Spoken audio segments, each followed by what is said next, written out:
Et donc on se retrouve en ribambelle, là, en randonnée au bord de l'autoroute, à prendre ses photos, à se faire klaxonner par tous les camions qui passent.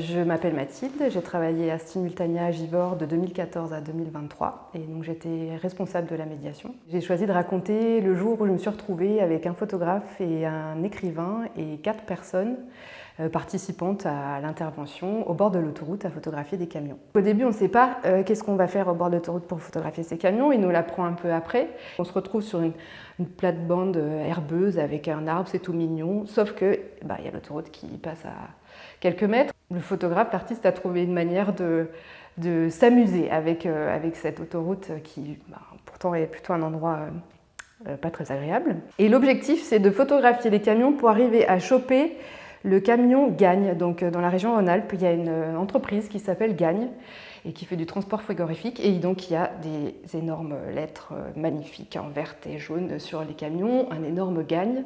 Et l'idée, voilà, il y avait derrière cette idée d'aller choper la Gagne. C'était aussi une manière de se lancer un petit peu dans le projet. Et donc on se retrouve en ribambelle, là, en randonnée au bord de l'autoroute, à prendre ses photos, à se faire klaxonner par tous les camions qui passent. On en a pris une quantité phénoménale avant de pouvoir arriver enfin à prendre ce camion qui arrive et là on applaudit, c'est là, oh là, tout le monde rigole. Il y a vraiment quelque chose qui s'est détendu à ce moment-là et qui a lancé le projet, qui ensuite s'est terminé. Il y a eu quelques jours ensuite avec des hauts et des bas, mais ce qui est resté, je pense, c'est justement ce côté.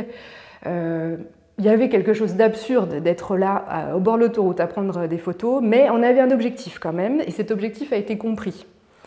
Et ce qui est rigolo dans cette anecdote aussi, c'est que c'est resté pendant un moment ce camion Gagne, puisque après le projet, on a lancé un défi ouvert à tous, où c'était inspiré justement de cette intervention, et où l'idée c'était de nous envoyer des photos avec ce camion dessus. On en a eu quelques-unes, on a même eu des vidéos de personnes en train de conduire et qui prenaient en vidéo le camion Gagne, donc on s'est dit que c'était peut-être un peu risqué, donc il fallait quand même faire un peu attention. Mais surtout, c'est resté dans l'esprit de l'équipe. C'est surtout nous qui avons fait des photographies, et même encore aujourd'hui, donc 6 ans plus tard, quand je vois ce camion, c'est comme un genre de signe de bonne fortune.